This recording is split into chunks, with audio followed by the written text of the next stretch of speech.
Hi everyone, in front of me I've got INFINIX Note 12 Pro, and let me share with you how to clear credentials on this device. So first of all, let's enter the settings, and here we have to scroll down in order to find the security. Let's tap on it. Now we have to scroll down again to find advanced options, and as you can see on the second position we've got encryption and credentials. So let's enter.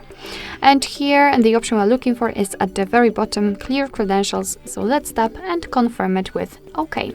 As you can see, the credential storage has been erased successfully. What's more, here we've got the evidence. We cannot tap on this option again. So it means simply that we just successfully removed the credentials. And be aware that if you've got any kind of screen lock reset, then your device will ask you to enter it in order to confirm the whole step. So basically that's all. This is how to remove credentials or remove certificates in your INFINIX Note 12 Pro. Thank you so much for watching. I hope that this video was helpful, and if it was, please hit the subscribe button and leave the thumbs up.